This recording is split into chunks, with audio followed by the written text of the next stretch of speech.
Welcome to Roguecast, the official podcast of Rogues Gallery. We'll talk comics for the week, as well as whatever news is on our pop cultural radar. I'm Randy. I'm Nick. This is Dave. And now, on with the show.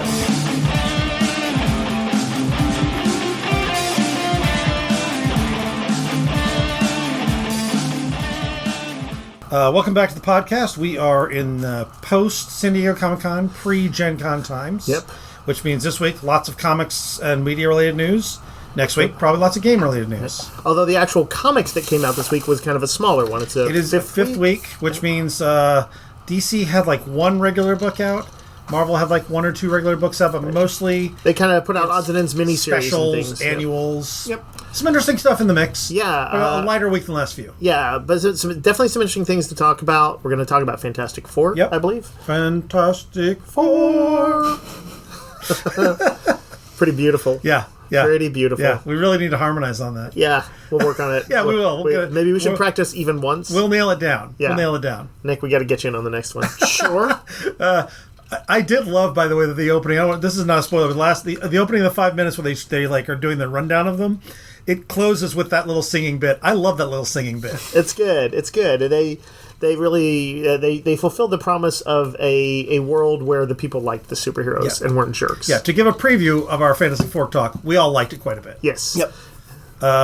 Then we got the reading challenge still going on. Yep. It goes on until mid-August. Yep. And next week is T-Fest, the board game and role-playing game here in Austin. Yep. We will be out there that weekend. Game-wise, this week, we got, interestingly, there's 5 games. 2 of them are new, and 3 of them are sort of refits of older games. So, Spooktacular, which I talked about, I think, way back when I went to Dice Tower West there last year. It is a game where movie monsters come to life and try to scare and eat people in the theater. Cool. You play the movie monsters. They all have different things. I think there's like 20 different characters. I remember reading that, yeah. There's everything from like the Blob to like Christine the Killer Car. Yep. These are like, analogs, right? They don't have the licenses. They're not licensed, but very recognizable analogs. And there are a lot of sort of obscure ones too. Yeah. It's a lot of fun. Every character plays slightly differently, which is neat. So it's just a lot of replayability. Uses cool little meeples. Does this take place in a theater? Yes. Big movie theater. Does that mean Christine is rolling around in the aisles? It does. Because I love this idea, and yeah. I want to play Christine. Is there an analog for sentient space ice cream that kills you? The stuff? There might be. There might just be. I'm not sure. I did see the stuff referenced somewhere else, though, Nick. It's out there. Oh, yeah, I know it's out there. There's a party glob. game. There's a party game called Rhymes with Duck. So this is. I'm just going to read their description. Gather your flock and dive into a whirlwind of wordplay. You score points by matching your rhyming word with other players, and bonus points by matching Chuck. Watch out, though. If you don't match with anyone, you get a letter of shame. Spell Q-U-A-C-K, and you're kicked out of the pond. First player to 20 points is the Ducky winner. From hearing that description, you know right now whether you and your friends are that kind of people, or whether you're going to murder someone if they bring that party out of the game out of the party. And then we got 3 games. Quacks, which was previously Quacks of Quedlinburg. You're all charlatans making secret brews by adding ingredients one at a time, and if you put the wrong thing in, it will explode. Are they supposed to be like, is it like medieval kind of like Quacks? Yeah. Yes, that's the deal. And this game has been hugely popular for us. We're always selling it. This is a new revision with new art and that kind of thing. I've talked to several friends who at first didn't like the new art, but they've kind of come around. It's a little more cartoony. Yeah. But the game mechanics, it is a fun push-your-luck game. I've really played and loved that one. But now people don't have to say Quedlinburg when they say it. You're right. You just say Quacks. Yeah. I think that legitimately might be part of the reason they renamed it. Maybe so. But it still did very well for us. It did. But they Settlers of Catan did. Now it's just Catan. Now it's just Quacks. Yeah, it's funny. Catan, they could have called it Settlers. But I guess that's too generic. That's true. I'm sure there's other board games called Settlers. That's probably true. In fact, I know there are. But I'm just saying, they don't just call this one Quedlinburg. Sure. You know, the Catan thing, though, is because there's like lots of Catan Island and other games and things like that. And it's a unique word. It's true. It's exciting to say. Catan. And then there's a game called Salt Fjord, set in a Norwegian fishing village.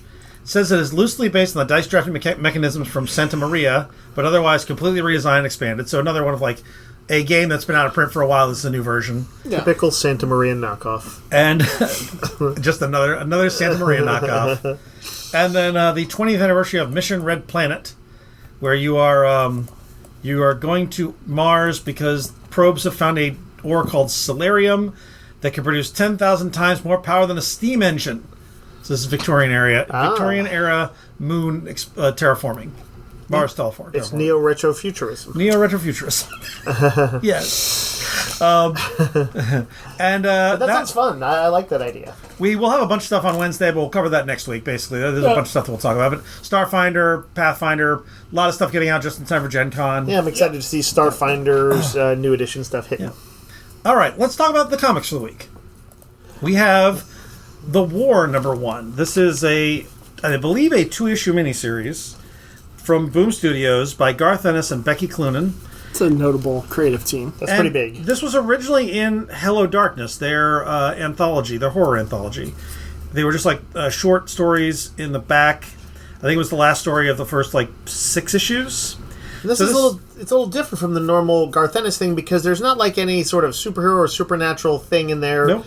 It's kind of our world, and it's actually primarily characters talking as they react to a pretty dire circumstance, aka the real world. They're in New York, and it seems like the world is ending. Basically, it's like it's like there's tense standoffs between countries and with the threat of nuclear war. Them talking about that, I got kind of. It's very tense. Like it hits you when you're reading it. Because they're talking about Ukraine and Russia. Like they're clearly. Yes. He is basing this off stuff that was going on. So this is not what you would call juvenile Garth Ennis. No, it's It is actually not. It's actually some of the best Garth Ennis stuff I've read. Oh, it reminds wow. me of Okay. that Homeland one shot he did with Hellblazer, where Constantine's girlfriend went to Ireland. Yeah, and that was just. There was no superhero stuff in that, even though it was technically a Hellblazer spinoff. It was all about just Ireland and his kind of working class people. You forget because Ennis does so much over the top stuff that he's actually a pretty good writer. He can write even Preacher and some of those when he would buckle down and do character stuff. It was always good. And this, in particular, you're kind of watching meandering conversations between people who kind of do or don't know a lot about the situation, think they know more than they do, are kind of know-it-alls, but might be right. Do we want to spoil the thing that ends the first? I don't think so. Okay. I think it's better to read with for that. But if really you have like high this. anxiety about this, the times we live in.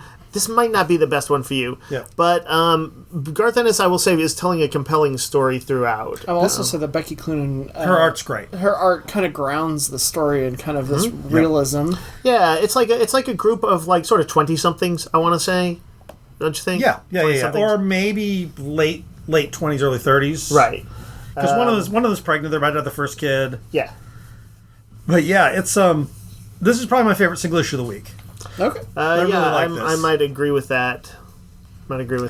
We got a new launch of Speed Racer from Mad Cave by David Pepose, who's been writing a ton of stuff.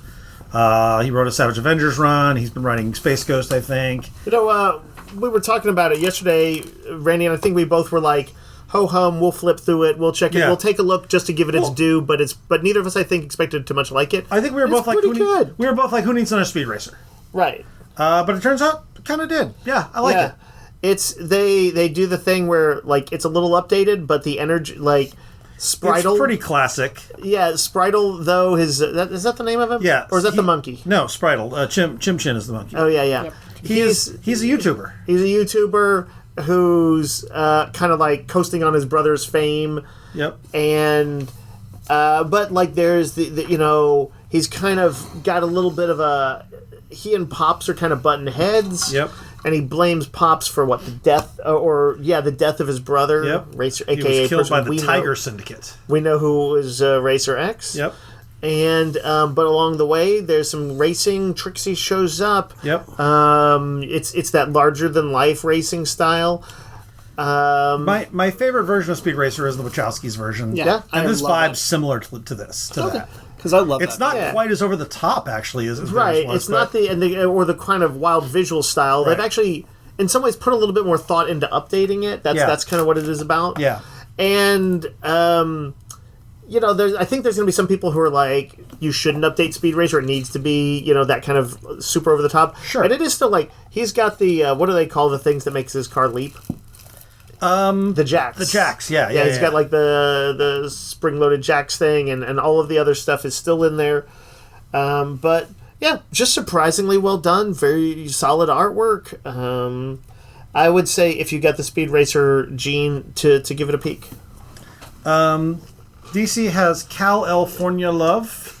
That's ridiculous. It's not ridiculous. Valentine's Day, which is usually when they put out their ridiculous romance anthologies. This is their summer special. Oh, okay, yeah. But it's all Superman family related. Superman, Lois Lane, Steel, Superboy, Supergirl, Bizarro, Power Girl, and Jimmy Olsen all have stories. It's one of their anthologies. A lot of good art. Fun little anthology book if you like those things. Oh, you know what? I was flipping through this, and the one that was the most interesting, it's almost more of just like a sort of this is almost more of a gal pals not relationship, but Ice of Fire and Ice is out with oh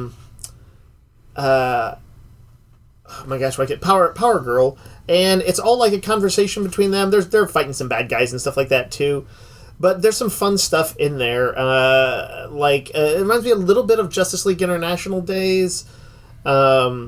Kara says, does she go by Kara? No. I think so. I forget what Power Girl is. Well, she changed her name again recently, but Kara's who she is. But she mentions that, like... or Kara, whatever.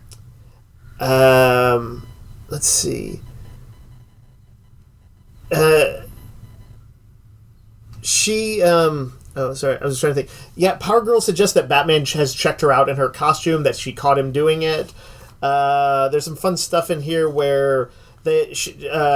Ice talks about only being known as part of a duo with Fire and Ice, like I just did.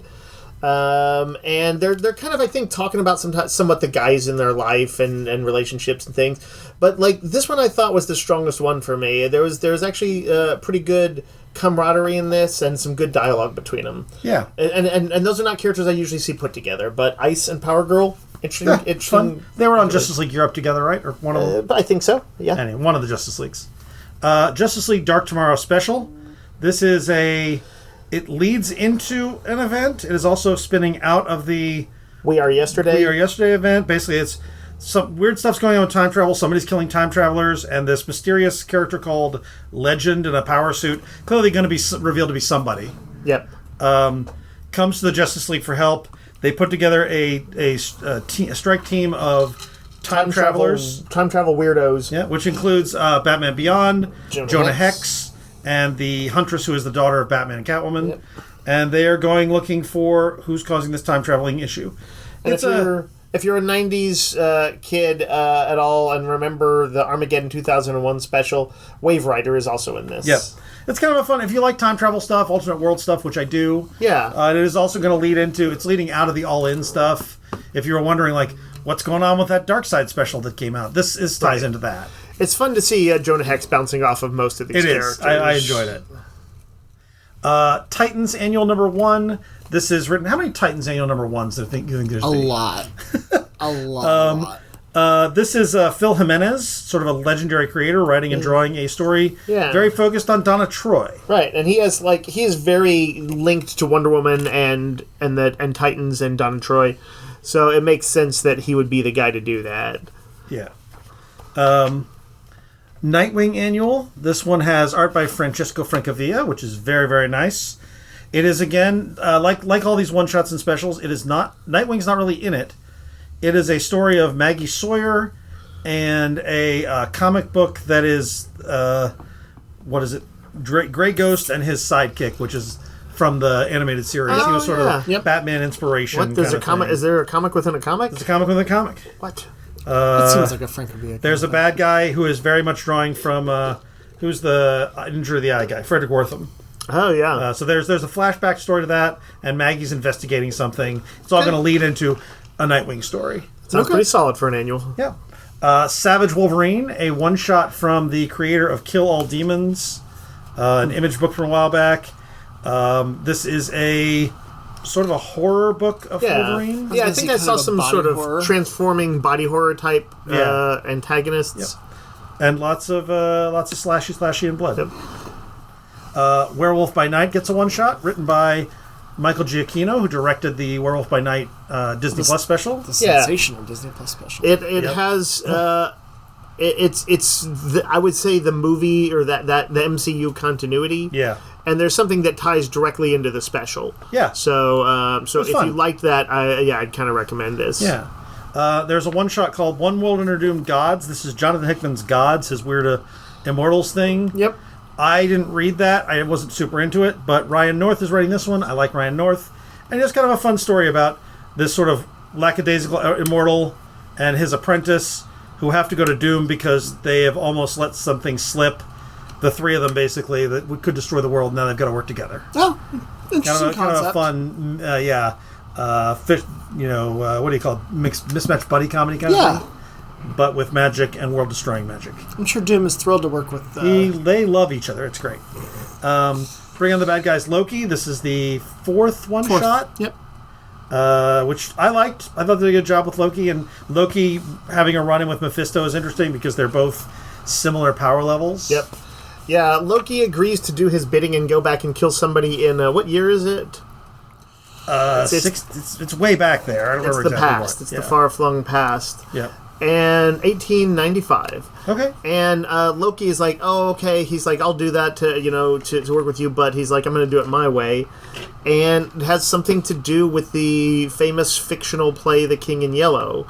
And there's some interesting, character bits and things in this. So sounds cool. Yeah, something a little different. Another Disney What If? What if Goofy became Spider-Man? Little yuck. And the finale of JMS's weird one-shots. This is with art by Phil Noto. This is Spider-Man versus the Sinister 16.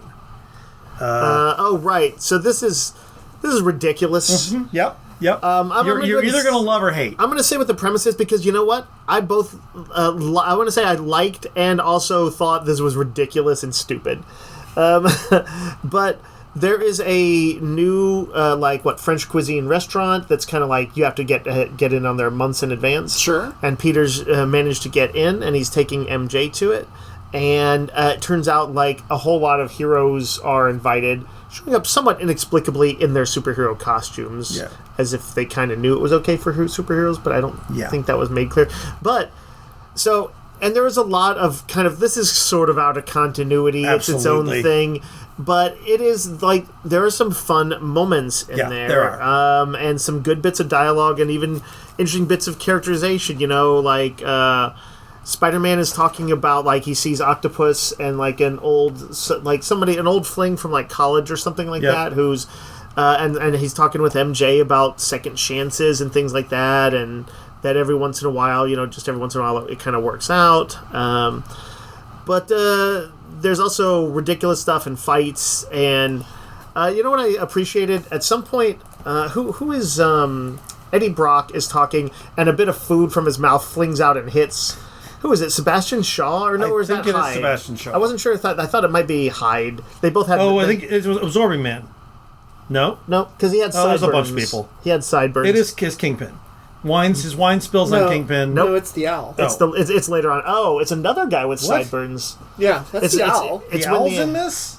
No, he's not. That's the owl. Oh my god. He's got like that green Mr. Hyde sort of looking uniform too. Oh, I thought that was Mr. Hyde. Yeah, I think so. It's a good artist, Phil Noto, but the differences between those he didn't really quite grasp. Okay. But anyway, point is... you're right, that's the owl. Yep. God, I thought that was Mr. Hyde. No, we knew that. Okay. Anyway, but to make a overly long story shorter, Brock accidentally, like, a little just bit of food flings out and hits him, and he's like, how dare you, you uncouth piece of shit, and Brock is like, I didn't do nothing, and they start getting into it. It's like I said, it's fun and goofy. I loved and hated it. Yes, but you just know what you're getting into. You will definitely, even if you like it a few times, you'll be like, this is stupid. I do appreciate in the background that Medusa's strangling the leader. Yeah. Because the leader in Marvel Snap is evil. No, that's one of the best. That's one of the best characters. No. There is a deep cut line in there, reference to Star Trek 3. Yeah. That I'm like, I don't think a lot of people are going to get this one, but maybe in my our nerdy community they will. They might. Yeah. I mean, JMS does not seem like I got to shy away from whatever nerd stuff is in his head. Yep, it's true. Godzilla vs. America, the third one-shot, Godzilla vs. Boston. I can't do good Boston accents, or I would make some joke here. Fair. An image book called I, Tyrant. That's I, Tyrant. Tyrant. It is not about beholders. It is about vampire versus Tyrant. It's sort of a bloody book set in Arabia 611 AD. Okay. Very weird, very There's horrible. like 100 of those. Is it based on like a historical anything? Maybe. Or is it... Okay. I don't know. All right. I don't know. The fourth issue of Lucky Devils, the Charles Sewell and Ryan Brown book, comes out months and months after number 3. I'd forgotten about this that had been so long, but apparently Ryan Brown, the artist, almost died. Oh. So they have a textbook in the back. He basically had a stroke and almost died. Oh my gosh. And he had a dead spot in the language center of his brain, so he couldn't think, focus, or stay awake for more than a few hours a day. He's getting better. That is one of the most terrifying scenarios I could imagine. Yeah. So basically, they have a long thing in the back where they talk with each other, and they're like, we considered, like, do I get another artist to finish the book? Do we just cancel the whole thing? They're going to go forward. Ryan is drawing, but he brought in Xander Cannon to do layouts. Oh, that guy knows what's up. And layouts are great. So it was great to get back to it. Xander Cannon, who did layouts for Top 10 back in the day, right? Yeah. He did? But man, kind of a crazy... I was like, I just figured people got busy. No, he almost died. Wow. Yeah. Okay, well, I'm glad he's doing... Hopefully it sounds like better-ish. Yeah, but Lucky Devils is great. I continue to really enjoy it. It is the story of two devils on someone's shoulder who are basically trying to use their people to do good and destroy hell by accident. Ultimate Spider-Man number 19, which we now know we're ramping toward the end at 24. Yeah, we'll see what the end actually means. But and DC Sonic ends with number 5, which I've been enjoying this run. Any other single issues I missed? Let's see. There's new Star Wars Hyperspace Stories. Is that the one you said was halfway decent? No, that's not it. Oh, okay. That's just a reprint. Oh, yeah, we got some second printings. There's the High Republic era, which, there's been focused on for what, a couple years? Something like that? Probably been like 5. Yeah. Has it really? Yeah. Is this the finale of the comic side of things for it? Yep. So it's a one-shot, I think? Yep, or it is, in fact, a one-shot. Okay. Yeah. So if you've been following that, the big wrap-up is happening. Yeah, Mega Man X, I forgot about that. Oh, right, and yes, there's a new Mega Man X timelines. I think we've mentioned this is a series of one-shots, each one set in one of the different Mega Man storyline, eras. So you can pick up any one without having picked up the previous. I don't know anything about Mega Man, so nope, I can't tell you anything more. I tried and I couldn't figure it out. But I know that he's a little dude in a robot suit and he fights Rockman. I bet he's got some Astro Boy. An android, right? Robot android. It looks like it there. What's the difference? Well, robot android. Well, I think I said like a robot suit. He said robot suit. He's not a person in a suit. He's a robot. He's a robot man. He's kind of Astro Boyish, right? Yeah. Yeah. And he's got a gun for a hand. I know we're tight on time today. Yeah. But just a quick rant. I wish they would stop doing these series of one-shots that are clearly supposed to be a mini-series. Bring on the bad guys. Mega Man. Godzilla versus America. All these. Just make a mini-series.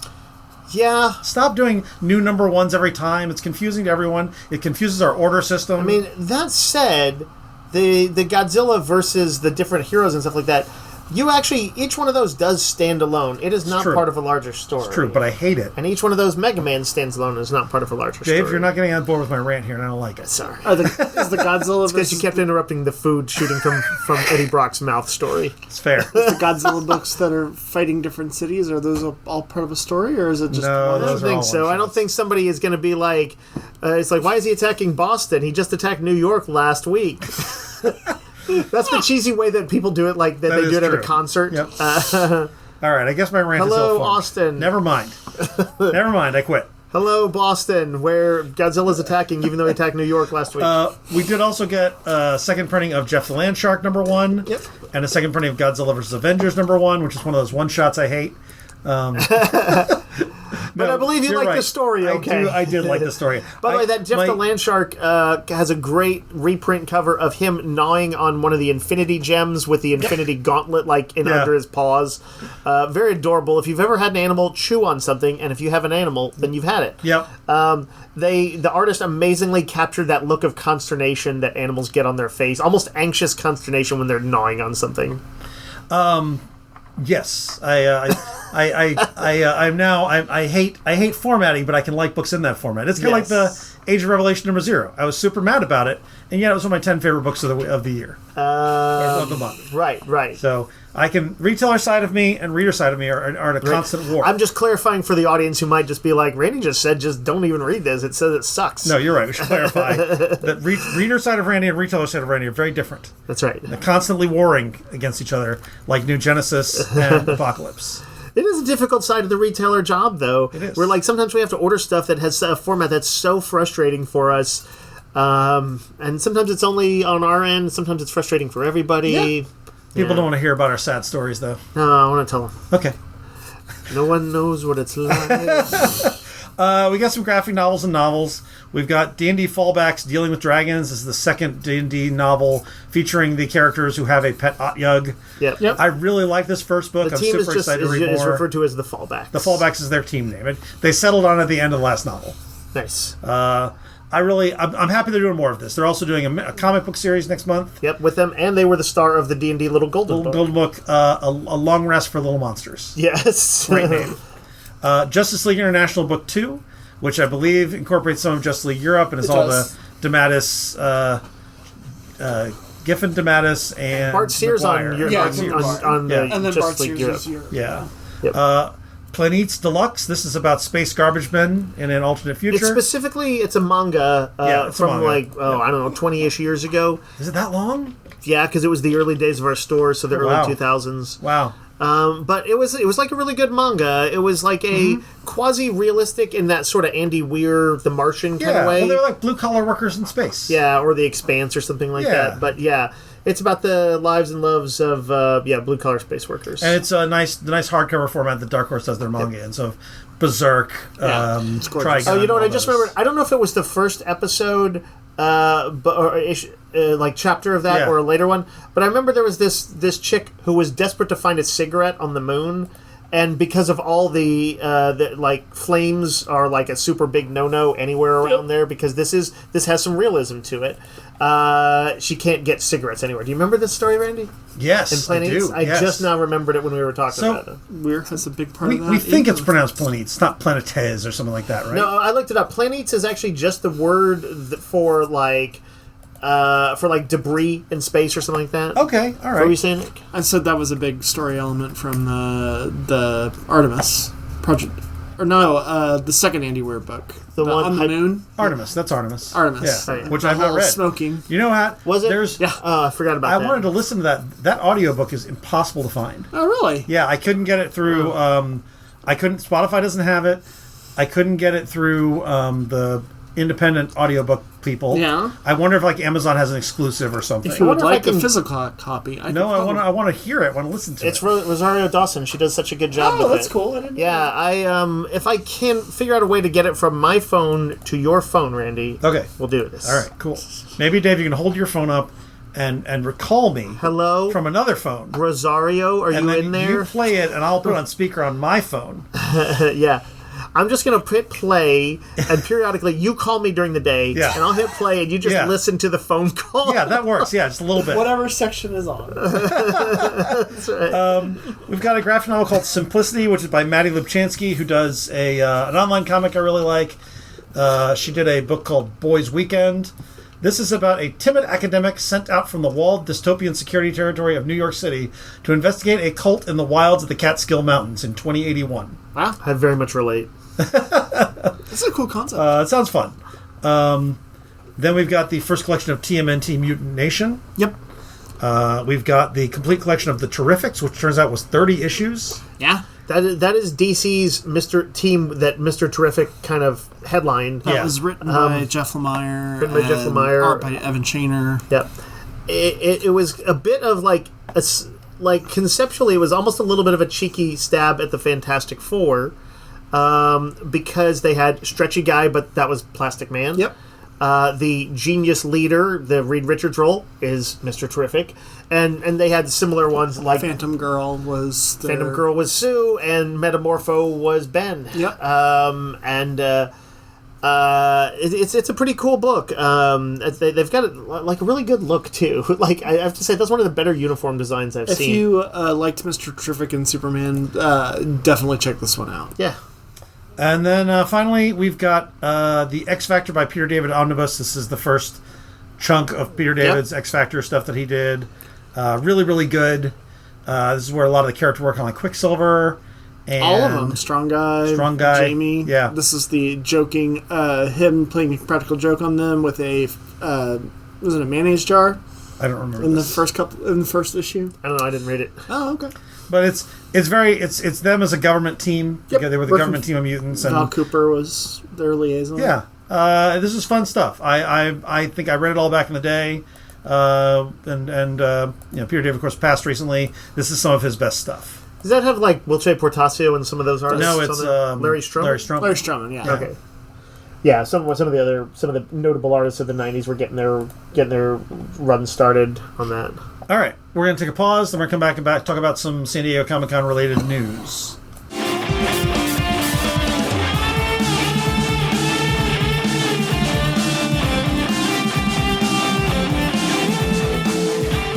All right, so some news came out of San Diego, a couple new trailers, some revelations. Let's. Do you want to talk about trailers first? We just watched them. Yeah, let's do that. So, trailer for Star Trek Starfleet Academy. Yep. Dave is our resident Star Trek expert. He was on a podcast for many years. Yes. And I believe was a little let down by this trailer. Yeah, I wasn't super into it just because, although I am looking forward to the show. And I've been excited about this one because I want a change of, Deep Space Nine was I guess, is that the only really big non-ship based one? Everything else done? is a ship.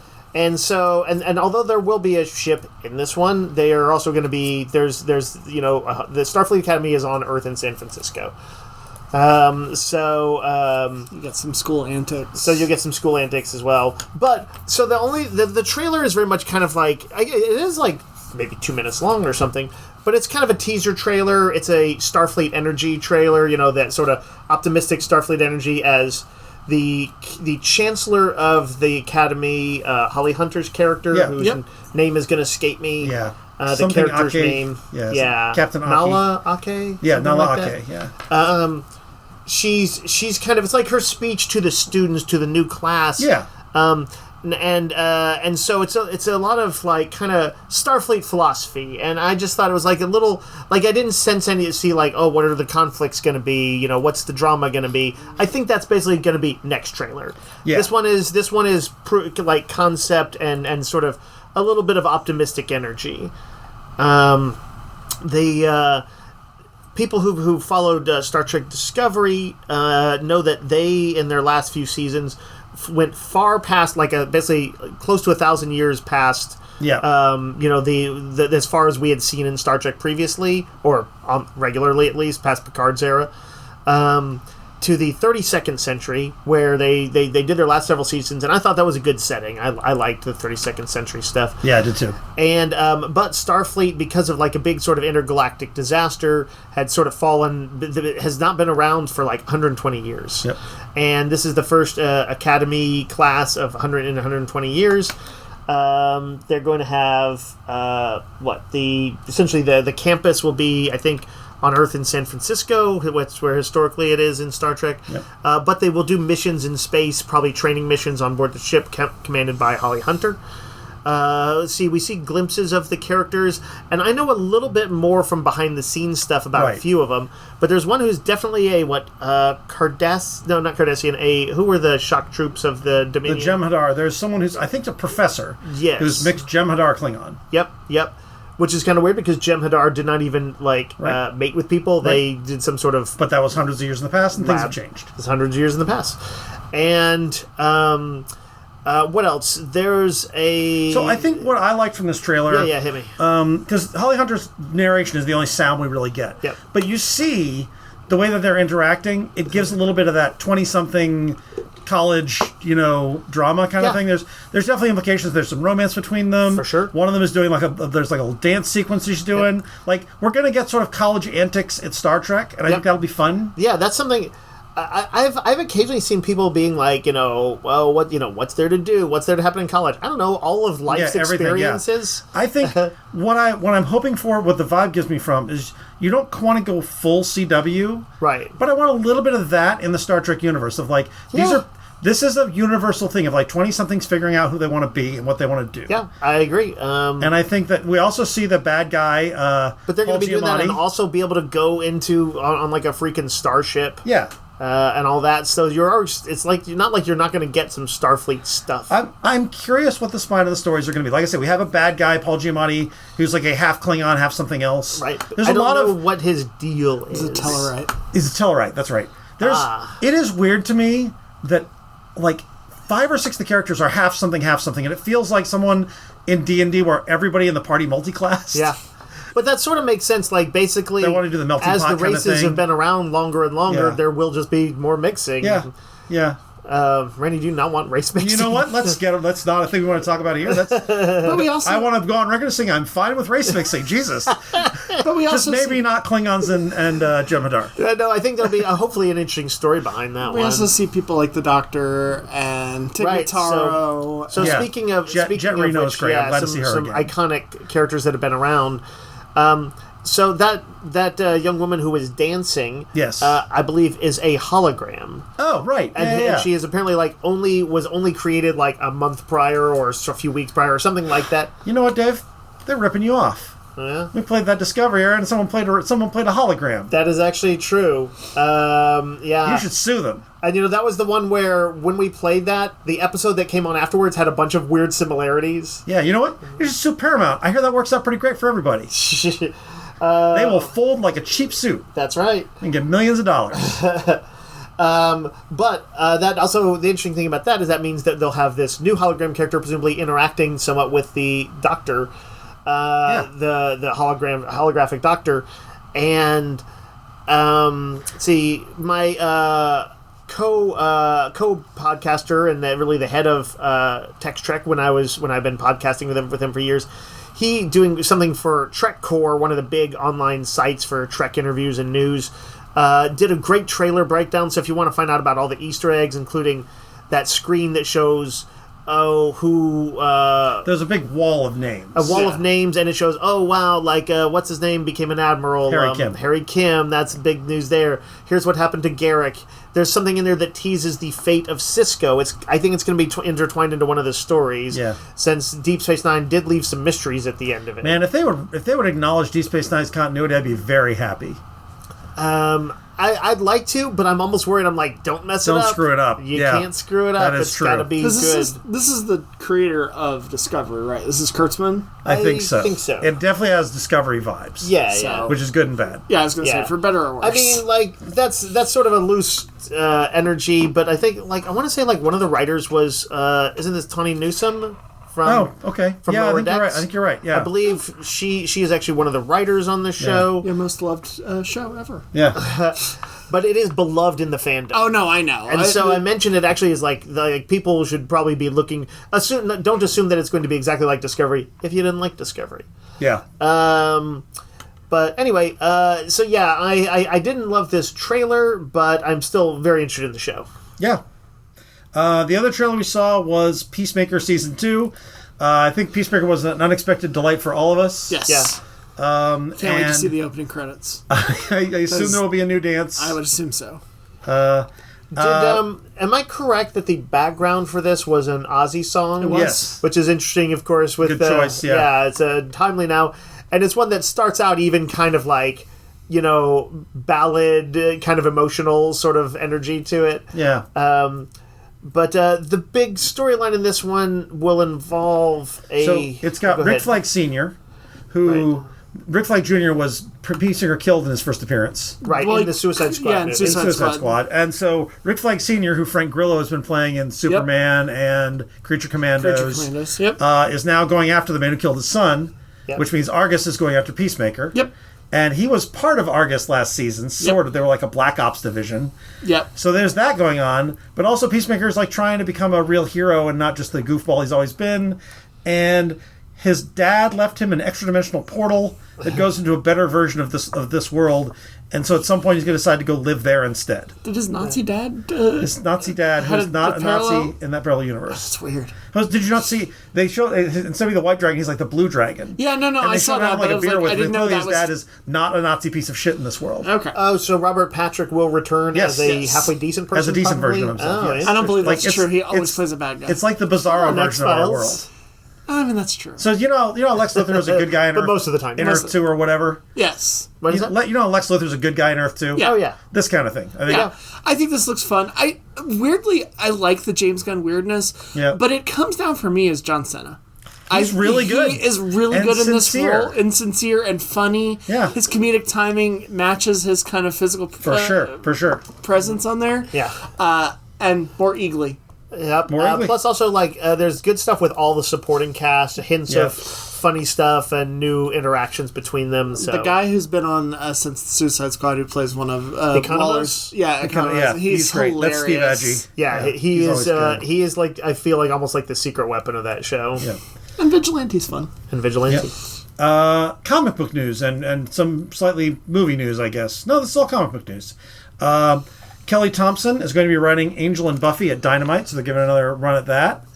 We don't know artist or anything yet. We don't know continuity, but nice. The editor was like, "This Kelly Thompson was the name I was looking for." So, well, it kind of makes sense since they're about to do a kind of revival of Buffy, the TV series. For sure. Although, is this based on the revival? No, this is not. It is not. No, I know, but I mean, it makes sense. That doesn't make sense though. Like, shouldn't they be like?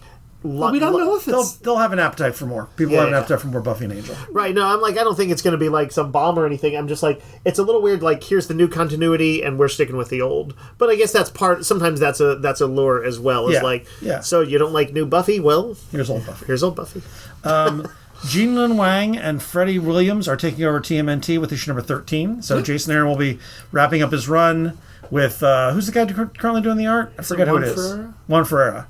It's quite nice. And Jean Wang is a great writer, and Freddie Williams is a great artist who did like Batman TMNT. Yeah. Oh yeah. So that's the guy. It's a good creative team. I think that's a good. Doesn't he kind of usually do a little bit of a painty style? A little bit. I wonder if they're amending that, or if there's somebody else coloring it, or something like that. Because I don't know how that stays on a monthly. I mean, it's pretty fast, actually. Okay. Yeah. I'm sad to see Jason Aaron go, but me too. But he's done a great job. With it. He's done. It's a good foundation. The Booster Gold HBO Max pilot is going forward, penned by our Flag Means Death writer David Jenkins. It's cool. That is interesting. Yeah, that sounds fun.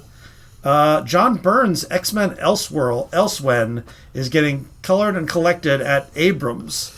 Right, so this was something that, Byrne has been on the outs with Marvel for decades at this point. Since the 90s, he burned all his bridges.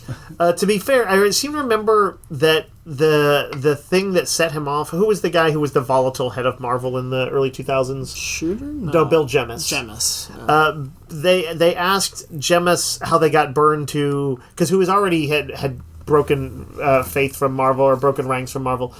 And they asked him how he came back to do X-Men The Hidden Years. Yeah. And he said, basically we drove a Brinks truck full of money up to his door. And Byrne was like really pissed that was how it was characterized. Yeah. That wasn't inaccurate. No. So he hasn't done anything with Marvel for a while, but on his page, he has like drawn whole comics that have been either for people who've commissioned them. Yep. Or just for fun. Like he did a 20-issue comic series with he's not at his peak anymore, but it is the art that he produces. It's as detailed as anything else he does now. He did 20 issues or something of this. I think it's basically how he would have continued X-Men after Phoenix. Right. So Phoenix is alive, but lobotomized, basically. Right. That was the original plan, was to just strip her of her powers and find new arcs from that. Because I think they were going to allow that maybe she would get it back. I have a feeling, with the way I like Byrne's writing, that I will hate this. But it's undeniably interesting. So this is being collected? So it's being collected as But not by Marvel. Not by Marvel, it's by Abrams. They have a licensed Marvel. Yeah, I was going to say, that's such a weird thing, is to have somebody not Marvel collect this. It's not, though, because remember when Alan Moore would only do stuff through DC because Wildstorm was like the cutaway? Yeah. cranky weirdo creators. No apologies. They in their mind, they're like, I'm not working with Marvel. Even though I'm writing using Marvel characters, Marvel properties, I'm not working with them. I'm working with someone else who's working with Marvel. They can lets them in their head keep their whatever purity and do the work. Fine, whatever. I'm kind of curious. I'm mildly curious. I mostly don't like John Byrne at this point. I'm curious to see what his notion was. I liked his Hidden Years all right, although it's also weird. Yeah. But that was him calling back like the era that was the Neil Adams era from the 70s. Yeah. This is him basically going back to his own era and sort of saying, well, Claremont bungled it. Here's how I would have done it. Yeah. I don't have any real interest in seeing how an egomaniac runs his ego all over the X-Men. I know I'm alone in this. I know a lot of people want to see what Byrne's doing. That's fine. Byrne hasn't been at the height of his powers for a couple decades, but in his time, he did produce some of the greatest X-Men stories of all time. For sure. Undeniably interesting. And it's interesting that it's even occurring. Yeah. So is it going to be colored and everything? Yeah, colored and everything. Huh. Yeah. I thought for sure this would just remain a weird vanity project. Same. That's why I thought it was newsworthy, is like, this is kind of crazy. Yeah. But it'll be interesting. I think for people who don't hate John Byrne, you might like it. Do you have any other thoughts on John Byrne? I fucking hate him. So here's the thing. I don't mind people coming at me, but he came at you, and that pisses me off. It doesn't piss me off. I know. It's funny. That's what's funny. It doesn't bother because you're the same way. Yeah. But anyway, yeah. So I guess we'll see. Does this end up drawing any attention, or is it just a weird blip in the? I have a feeling it's going to be a weird blip, but it'll be interesting.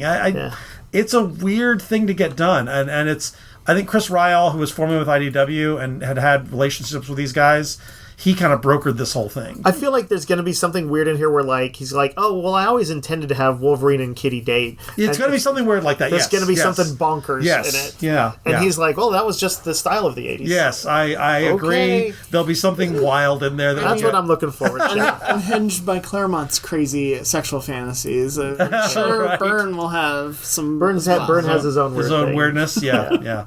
I'm curious. I will maybe take a look. Is it coming out in single issues, or is it going to be like just a collection, like a hardcover, like a deluxe hardcover kind of thing? Yeah. The Absolute titles are getting a crossover called Absolute Evil. Yep. And then there's going to spin out of that Absolute Green Arrow next year by Pornsock Pichot. I don't remember how to... I thought it was Pichot, but it's not. Pinochet. He is the guy who wrote Good Asian. And some other stuff. He's a really good writer, former Vertigo editor, and art by Raphael Albuquerque. Oh, that's nice. And the pitch basically is that Green Arrow will be a billionaire, but he's basically going to be taking on other billionaires that he thinks are not. So he's going to be a billionaire for the force of good. Sure, I don't believe that's a possibility. It's an interesting idea. I mean, that is... In some ways, that's how he's still been characterized. Sometimes he's characterized as having lost some money, but usually he's still a wealthy dude. Yeah, that's true. Which nowadays, what used to be a millionaire just gets upgraded to billionaire now. Because there's so many billionaires. Love it. Just love it. People love billionaires. But I'm interested, because there's this subversive factor to the Absolute titles, I'm interested to see how they handle it there. Yeah. How do they imagine this billionaire fighting other billionaires, other than... hopefully also shooting arrows at them, I guess. Slaughtering them. It's like longbow hunters era. And then finally, TMNT Godzilla is going to happen, written by Tim Seeley, who's doing the current ongoing Godzilla book. Fun idea. I think so. Lizards on turtles. Do you think that they will build like a giant turtle like Donatello will? I sure hope so. I hope so too. Or will he just step on them? I hope that it opens its mouth and one of those pizza or no the sewer lid thing shoots out. Yes, the sewer lid cannon. Yeah, it has to fire sewer lids. Or they'll come up with a new version of the ooze and they'll grow giant. Actually, they should tie it together. They should say that they got the smallest dose of the same thing that created Godzilla. Yes. That'd be fun. Yes. 4 giant-sized turtles fighting Godzilla would destroy the city. Yes, it would. But it would be cool because it would be like ninjas versus Godzilla. The ooze came from those aliens, TCRI the TCRI aliens. Utroms? Is that what they call them? That's right. Yes. I want to go ahead and have them combine them somehow with weird Godzilla mythology, whatever aliens they have there, or the fairies that control Mothra. They're like, we need to destroy the fairies.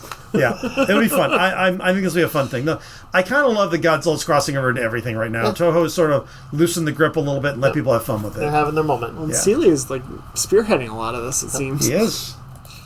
All right, we're going to take a break, and then we're going to come back and talk about Fantastic Four First Steps.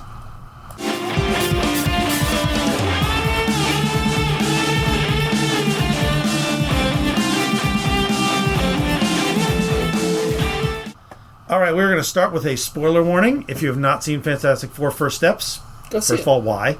Yeah, go see it. Don't listen to our review where we will probably spoil a bunch of stuff. Yep, and this is a movie where even if you kind of know the FF, there are some cool surprises. There are. I was very pleased with this. Yeah, me too. I think, just out of curiosity, it's an obvious comparison, Superman, Fantastic Four. I love both of them. Yep. If I had to give one the nod, I would slightly give the nod to Superman. Yep. Which surprises me, because I'm much more Marvel guy than DC guy. I think I've seen that in general, but I give the nod slightly to FF.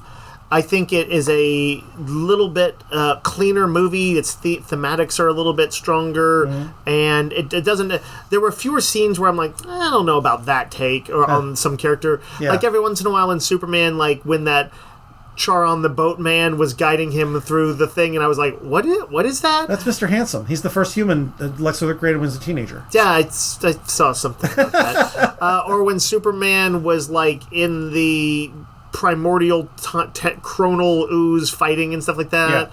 Yeah. There was every once in a while a bit where I was like, I don't know about that. That's a little silly. That's You don't dumb. think Superman carrying a baby outside of time lava you thought it was weird? I thought it got a little CG-ish there. It did. And that the FF, by contrast, although not, I will say it didn't quite have the energy that Superman did. It'd be hard to have that energy. Right. That but it was more often I was like, oh, that's neat. That's a cool new take, or that's even a slight upgrade on the comics most of the time with some of their thoughts. It's not like I didn't have any criticisms at all, but I was like, I spent a lot of time going like, what a cool way to do this. Interesting. I fell in love with this movie in the first 5 minutes. Yeah. When they're doing the big retro, here's the Fantastic Four, they've been around for 4 years. They showed them... Oh, right. It's like a retrospective from like what would be a 60s equivalent, like a Dick Cavett show or something like that. The Ted something Nick, show. what was your quick take? I mean, I enjoyed it quite a bit. I think I give the edge to Superman, but that's mainly because I think I didn't know what to expect from Superman. I mean, I had an idea for what Gunn was going to do. Did you know what to expect from the FF? Because I didn't. Well, I mean, I knew... Within the larger connotations of the MCU, you kind of know what you're going to get. I don't think so. I don't think with this movie that was the case. I think this was very different from a lot of the most Marvel. Well, I mean, in setting. And that's what I was going to say. I'll just give you an example. I did not think there would be a big portion of this where they instead of waiting for Galactus to come to them, they went to his ass. Yeah. So that's what I wanted. Cool. That's the point I wanted to finish making. Okay. The first 5 minutes I really love because it's like, here's the Fantastic Four. They fought Red Ghost. They fought the Mad Thinker. It's like Diablo. Yeah. The classic. Like I'm like, oh shit, they're doing all this, and then they slowed it way down and went darker. Like the opening is this big optimistic. The Fantastic Four are our heroes. And then the movie is about them facing a threat that they can't comprehend or defeat. It's an existential threat to the world. And I really liked that, but it was a very hard turn. Well, they very deliberately chose to set the threat of Galactus against the backdrop of the recent birth. The birth and then earliest days of Franklin. Which I really liked, but that to go back to what Nick was... I was worried about that a little bit. To go back to what Nick was saying, that's what I didn't expect. Yeah. I knew that Sue was going to be pregnant. I didn't realize how interlinked Cosmic Franklin and Galactus were going to be. Yeah. Which is as true to the comics as anything. I was really surprised by it. They found a way to kind of, without getting into like any details, essentially, since we're talking spoiler stuff, Galactus sees Franklin as so powerful that he could free him of his curse. Yeah, he's going to pass along the planet to him. Right. And then Galactus would, I don't know, go to a beach planet or something. We don't know, but something like that. Yeah, probably a beach planet. In his giant beach shore. They didn't say it, but I inferred beach planet. That's what I inferred too. Yeah, we were in the same place. But people have mentioned that this Galactus has there's almost a cosmic Lovecraftian horror element to it, and it is because they can't solve this by punching him or firing flame at it. I mean, that is traditional for Galactus, but a lot of times they give it the old college try. They do, yeah. And I will say in this, there is still hitting of Galactus with things. Yes. Yeah. They light him on fire. Turned out it wasn't great for anybody. Oh man, it was that was one of those things where it's like, yes, we knew they were probably going to fight him, but who would have guessed how cool and scary he looks when the Human Torch has like set him on fire, and he's just he looks like a demon. Yeah, like some kind of Kirby demon that's like 100 feet tall or 500 Remember how cool feet tall. Surtur wasn't in Thor Ragnarok? This is cool what he should have looked like. Yeah. They're like, I guess Taika Waititi was like, well, what if he was kind of skinny and pathetic? Yeah. But not with Galactus. No, Galactus is a badass and scary, like in a way that I don't think I've seen him in the comics. And so I think one thing we would generally agree on is that the characters all get theirs in ways that are both familiar and sometimes a little different from the comics. Yeah, specifically their take on Johnny was very different. And in a way I like. Johnny's still a goofball. He's still a heartthrob. Yeah. But he's a scientist. He falls for Silver Surfer. But he went on the mission as a scientist, not as like her kid brother. Right. Yeah, it always was a bit of a stretch, even for dumb comics. Yep. That like they let the guy who was basically a hot rod enthusiast. Yeah. Well, it would make sense if like, oh, Johnny's our pilot because he knows how to drive, but Ben's the pilot. Right. So it made no sense to have both of them that way. And then so they gave him is he like a linguist? Is that supposed to be the? Because that's what the not that I've never known in the comics, unless somebody in this movie. I don't think so. Because he's the one who interprets her, or is he supposed to be like a soft sciences, like psychology type guy? I actually don't know. I know that they kind of weren't expecting any big breakthroughs from him. Yeah. Like he's smart enough, but they weren't expecting any big breakthroughs, which means that when he kind of does the work on this, at least somewhat partially motivated by there's a hot silver chick. Yeah, which, by the way, I wanted to take a moment to say, I actually really liked the take on Silver Surfer that she did. I liked it, but I also thought they didn't give her a lot to do. Well, to some degree, that's what I liked about it. Well, I liked that she felt like alien and wasn't sort of speechifying and doing too much pontificating and saying, like, why must man harm other man? You know, in this world, I didn't want. But that is Silver Surfer's thing. I think if you're a big Surfer fan, you didn't get a lot of Surfer. I think it's what you do. In this case, in round 2, is that you show that. But this was a Surfer who was pretty bonded to Galactus. Yeah. And who, by the way, also during the big hyperspace sequences and the Galactus homeworld sort of sequences, was pretty cool because she was like actually surfing. Yeah. That was pretty cool on like waves of energy and stuff like that, like real surf moves.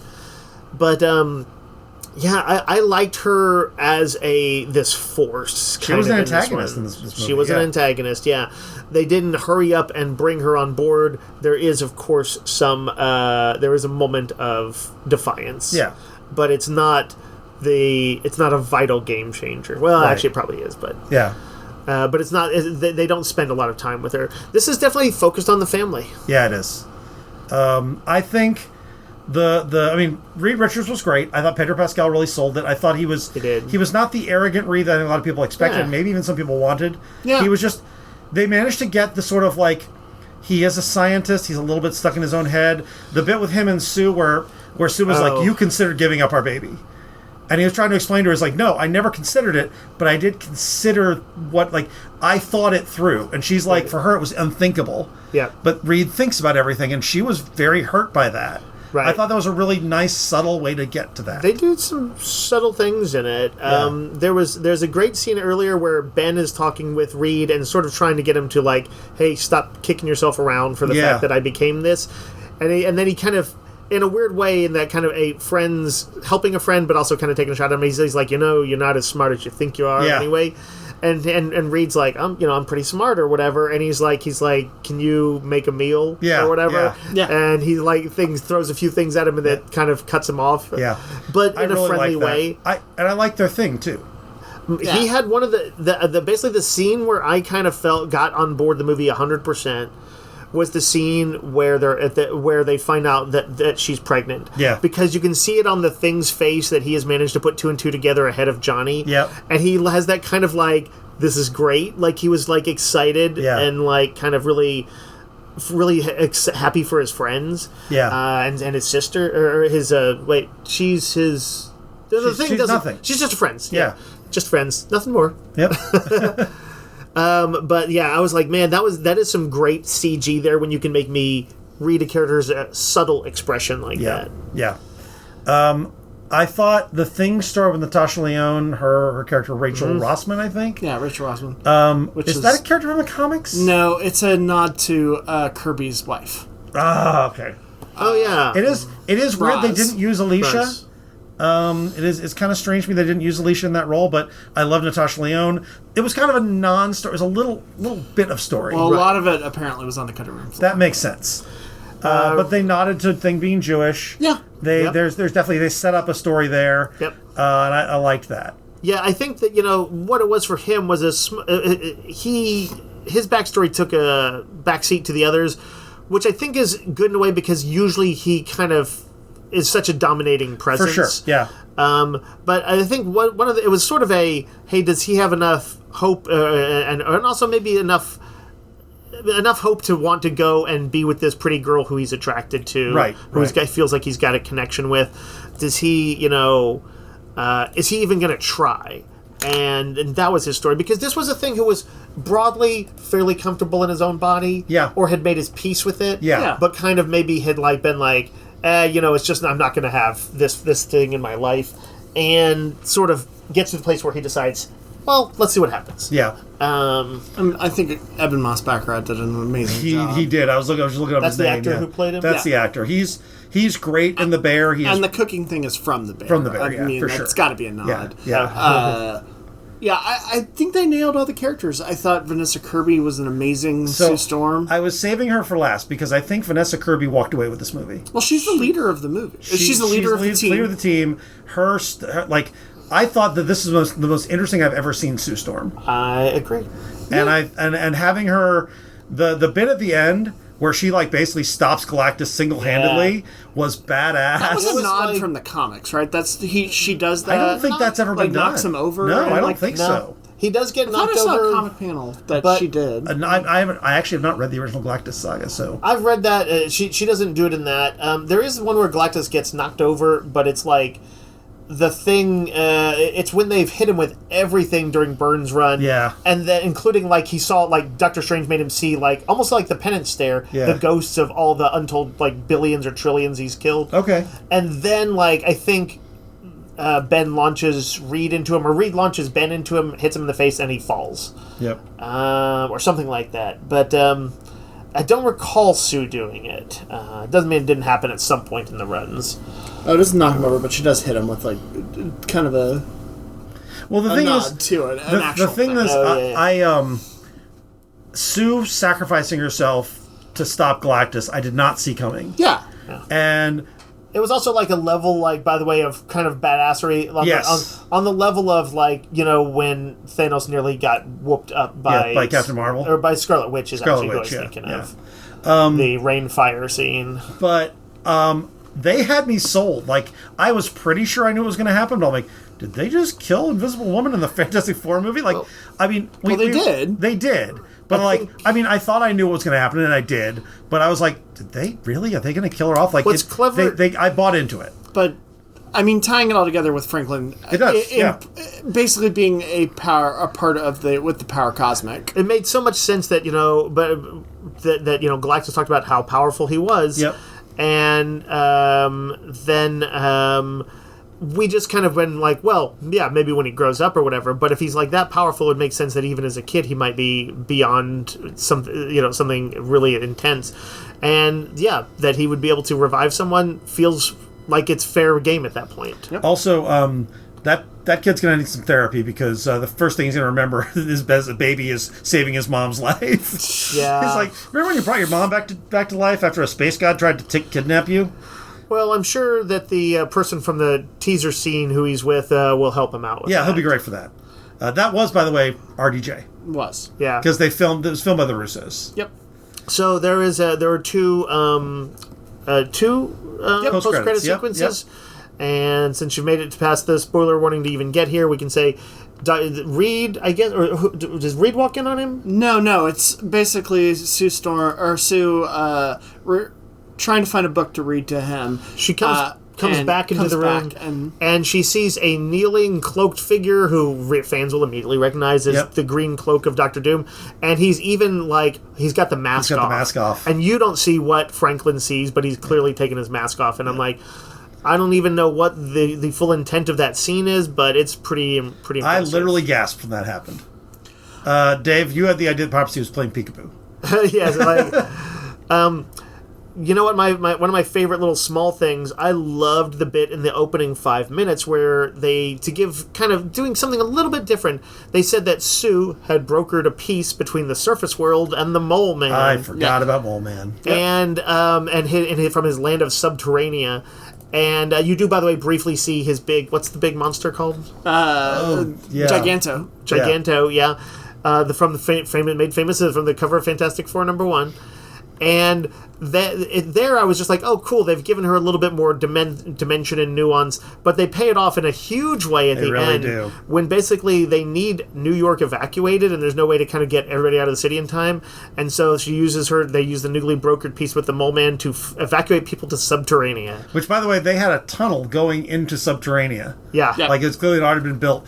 Paul Walter Hauser of Cobra Kai and numerous other things. Tanya. He plays Mole Man, and he is perfect for it. Yeah, he was so like funny and kind of charmingly really over weird. the top. Yeah, over the top in his scenes. Mm-hmm. I believe he admonishes the people as they're going down into the tunnels. He's like, "All I ask is that you wipe your feet before you go down there." And he's like, "Just kidding, it's all dirt." Well, his dressing down of Reed is also really good too. It is true. I forget exactly what he said, but I mean, it's basically just. He has no love for Reed at all. Right. He connected with Sue, and that's who he wants to interact with. He's probably got a crush going on. It's very kind of Namor-ish. Yeah. Yeah. But yes, I would never have expected to be able to say I loved the Mole Man in this, even though he's probably only got 2 minutes of screen time tops. But he's great in those minutes. Yeah. Yeah, I am. There's stuff that got cut out. Obviously, the Thing love story, the John Malkovich's Red Ghost. Yep. Yeah. That I really would. I'm looking forward to the director's cut where I get to see all the extra at stuff. least we'll get deleted scenes. I do know some people were wish that they had seen more superhero-y stuff like them fighting some of the villains that were mentioned, and I would have loved to have seen that too. And I'm looking forward to the Red Ghost sequence being done. But I kind of. To some degree, the buy-in for this, there's been so many FF movies, that they decided Galactus needed to headline this one. Yeah. They needed to do it right, and Galactus would put butts in seats, and he did. Yep. And if you kind of have that mixed up with too many other little small villain sequences, I think they're kind of distracting and weird. I think I saw a lot I get why they did it. I saw some complaints from people who were like, the Thing never punches anyone, and I'm like, that's probably true. And they're light on the action. So they've got a chase sequence. They've got a sort of a throwdown with Galactus that's sort of an action sequence, but there is no the Fantastic Four going to action. Yeah, there's the big Avengers moment. That was the Red Ghost sequence that got cut. But I think if you do that early on, it undercuts the rest of the movie. As you're saying, I think there's a message. Well, it changes the tone. It's not easy to have they had the challenge of kind of opening with Thanos. Yeah. And that is super tough to do. Yeah. The fact that they came up with this notion of juxtaposing it with the pregnancy was ingenious and made it work thematically and everything too. Yeah. But yes, it was a challenge, and it means that it's not quite perfect. Yeah, I would have liked to have seen a movie that had Diablo and Red Ghost and some of those other guys, Matt Thinker. But they all got name checked. They all got referenced. I'm excited to see what they will do next with him. Well, the next thing they're doing is Doomsday. They didn't immediately hand off the thing to the sequence that we saw in Thunderbolts. No. Well, I assume Doom steals Franklin. That'd be my guess, and that's where they're going. Yeah. And what flees to Battleworld, probably. Well, utilizing the power cosmic that Franklin has, he will. But the Thunderbolts see the FF coming to their world. Yeah. Well, I think Reed is. I think they're looking for Franklin, and they're just. That'd be my guess, but I don't know. Yeah, we don't know. Hey, this whole universe, is Franklin here? Well, you could say that sounds right, actually. They're tracking a signature. And I'm sure they would come to talk to the big thinkers. We haven't talked so much about the aesthetics of the whole thing, like the whole 60s look of it. Yeah, the retro-futurism is really, really good. Yeah. I love the Fantastic Car. Yeah, me too. I thought they did a great job with cool. it. Yep. Part of me wants the $50 popcorn bucket that is the Fantastic Car because it's in scale with figures. And I'm like, well, you know. Herbie was a particularly great Herbie's creation. Herbie's great. There's a bit where his like faceplate pops out to take in a like cassette recording. Yes, and that's his programming. Yeah, that's really cool. Yeah. And Herbie's like, in some ways, he's like a best boy. He's like the good dog. He's super loyal and great for the family. Yeah. I really, really enjoyed this. I can't wait to see it again. I know they did a great job with it. Same. Agreed. All right. That's it for us this week. We'll be back next week with more. Until that time, Fantastic Four. Roguecast is a weekly podcast broadcast from Rogues Gallery Comics and Games in Round Rock, Texas. You can find us online on Facebook and at www.roguesgallerytx.com and email us comments or questions at roguesgallerytx@gmail.com. Thanks for listening.